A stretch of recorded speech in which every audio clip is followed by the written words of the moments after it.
और मुल्क के हालात नीचे आएँ, तो मैं कहूँगा बहुत ज़बरदस्त, बहुत ही इवेंट्स को सेलिब्रेट लाजमी किया जाता है इंडिया में, कोई भी इवेंट हो।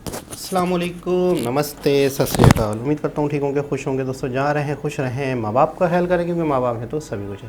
दोस्तों आज की हमारी वीडियो का टाइटल हिंदी में है, वंदे भारत से रिलेटेड। स्टार्ट करते हैं वीडियो को।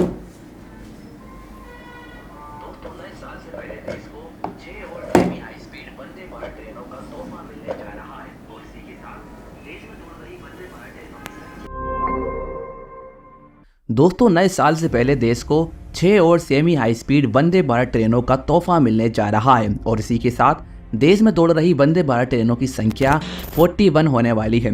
तो आइए जानते हैं इस महीने कहां पर वंदे भारत ट्रेन की सौगात मिलने वाली है। पर उससे पहले वीडियो को लाइक और चैनल को सब्सक्राइब अवश्य करें। दोस्तों हमारे देश के लोगों को सेमी हाई स्पीड काफ़ी पसंद आ रही है। ऐसे में लोगों की यात्रा को और भी सुविधाजनक बनाने के लिए जल्द ही देश को 6 और वंदे भारत ट्रेनें मिलने वाली हैं। आपको बता दें वंदे भारत में ऑक्यूपेंसी रेट 100% करीब या इससे भी ज़्यादा रहा है। ज़्यादा से ज़्यादा लोग इस ट्रेन से सफ़र करना पसंद कर रहे हैं, जिसके चलते रेलवे वंदे भारत एक्सप्रेस की संख्या लगातार बढ़ा रहा है और जो टारगेट था 15 अगस्त 2023 तक 75 वंदे भारत ट्रेन चलाने का, अब वो बढ़कर 15 अगस्त 2024 हो चुका है। और अगर आपको नहीं पता तो बता दूं, वंदे भारत एक्सप्रेस भारतीय रेलवे द्वारा संचालित होने वाली एक मध्यम दूरी की ट्रेन सर्विस है। शताब्दी एक्सप्रेस के समान ये दिन की ट्रेन सेवाएं हैं जो 10 घंटे से कम दूरी वाले भारतीय शहरों को जोड़ती हैं। Vande Bharat train set semi high speed प्राप्त कर सकती है, लेकिन गति प्रतिबंध, कई ठहराव और यातायात की भीड़ के कारण सिर्फ दिल्ली भोपाल सर्विस के एक सेक्शन पर इसकी top speed 160 kilometre per hour तक सीमित है, जबकि दूसरे सभी रूट्स पर इसकी स्पीड 110 से 130 किलोमीटर पर आवर तक सीमित रखी गई। आपको बता दें भारत में चलने वाली पहली वंदे भारत एक्सप्रेस ट्रेन साल 2019 में दिल्ली से लेकर वाराणसी के बीच शुरू हुई थी और इस वीडियो को बनाने तक वंदे भारत ट्रेनों की संख्या 35 हो चुकी है। पर दोस्तों अब जो रिपोर्ट सामने आई है उसके मुताबिक 30 दिसंबर को भारत में एक साथ 6 नई वंदे भारत ट्रेन ऑपरेशनल हो सकती हैं। इसमें Shri Mata Vaishno Devi Katra new Delhi Vande Bharat express, Amritsar new Delhi Vande Bharat express, Ayodhya Anand Vihar terminal Vande Bharat express, Jalna Mumbai CSMT Vande Bharat express, Coimbatore KSR Bengaluru Vande Bharat express और बेंगलुरु मडगांव वंदे भारत एक्सप्रेस ट्रेन शामिल है।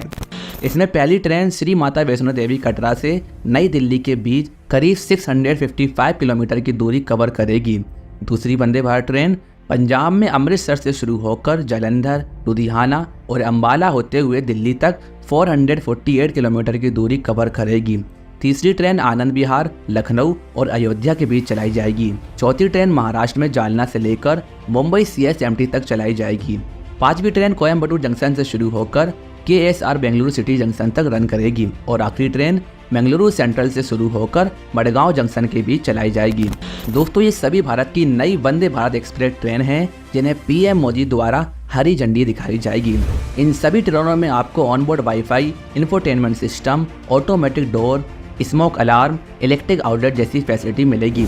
उम्मीद करता हूँ 30 दिसंबर को इन सभी वंदे भारत ट्रेनों को शुरू कर दिया जाए, जिससे हम सभी लोग अपनी यात्रा को आसान बना सकें। तो दोस्तों ये थी कहानी भारत की नई वंदे भारत एक्सप्रेस ट्रेन की। अगली वीडियो आप किस प्रोजेक्ट पर चाहते हैं कमेंट में जरूर बताइएगा और ऐसी वीडियो पाने के लिए चैनल सब्सक्राइब अवश्य करें। शुक्रिया। जी जनाब, वंदे भारत का तोहफा यानी कि नए साल में गवर्नमेंट की जानिब से आवाम को एक तोहफ़ा जो दिया जा रहा है वो और भी कुछ ना कोई गिफ्ट ज़रूर होंगे। यानी कि एक ही दिन के अंदर समझो 30 दिसंबर को शायद ये सारी ट्रेनें एक साथ लॉन्च होंगी। किस तरीके से इनका इनॉग्रेशन होगा, या प्राइम मिनिस्टर एक दो जगह जाएंगे, एक दो जगह कोई और जाएंगे, किस तरीके से होता है देखते हैं वो तो। लेकिन बहुत बड़ी बात, और 35 वंदे भारत हो चुकी हैं और अगले साल अगस्त तक 75 वंदे भारत का टारगेट है। इसके साथ साथ सेमी वंदे भारत भी बनाई जा रही हैं, वो भी जगह जगह इनॉग्रेशन हो रहे हैं, वंदे भारत भी हो रहे हैं। हाई स्पीड वंदे भारत पे भी 3rd जनरेशन पे भी काम शुरू हो चुका है। वैष्णवी जी पिछले वीडियो में बता रहे थे कि 180 किलोमीटर पे हम चले जाएंगे, 180 किलोमीटर तक हम चले जाएंगे। तो बहुत बड़ी बात है, बहुत ही हाई स्पीड हो ट्रेनें होंगी आने वाले वक्त में वंदे भारत की, तो पूरे कंट्री को, पूरे मुल्क को, तमाम शहरों को आपस में कनेक्ट करने पे टोटल फोकस है। अभी पिछली वीडियो देखी थी मुंबई के हवाले से कि मुंबई में कितने ज़्यादा रोड्स इंफ्रास्ट्रक्चर पे काम हो रहा है। टोटल ही मुझे लगता है, ऐसा लगता है कि बहुत ज़्यादा हैवी बजट के साथ काम हो रहा है, बहुत ज़्यादा एक्स्ट्रा ऑर्डिनरी। पिछले जो गवर्नमेंट होती होगी वो जो इंफ्रास्ट्रक्चर पे एक्सपेंस लगाते होंगे या इंफ्रास्ट्रक्चर का बजट निकालते होंगे, मुझे लगता है उससे कई गुना ज़्यादा इंफ्रास्ट्रक्चर का बजट कर दिया गया है। और कोशिश ये है कि मेड इन इंडिया चीज़ें बनाई जाएं, जैसे गाड़ियां हैं, बसें हैं या ट्रेन्स हैं, कहीं से भी परचेज़ ना करनी पड़ी, जिससे फ़ॉरेन करेंसी ख़त्म हो जाए, फ़ॉरेन करेंसी पे फ़र्क पड़े और मुल्क के हालात नीचे आएँ। तो मैं कहूँगा बहुत ज़बरदस्त, बहुत ही इवेंट्स को सेलिब्रेट लाजमी किया जाता है इंडिया में। कोई भी इवेंट हो, कोई भी इस तरह के त्यौहार हों, तो न्यू ईयर का जो रात होगी या न्यू ईयर होगा, तो उस न्यू ईयर पर मुझे न्यू ईयर से एक और बात याद आ रही है। न्यू ईयर पर देखते हैं कि किस तरीके से और बड़े बड़े गिफ्ट दिए जाते हैं इनॉग्रेशन के ज़रिए से।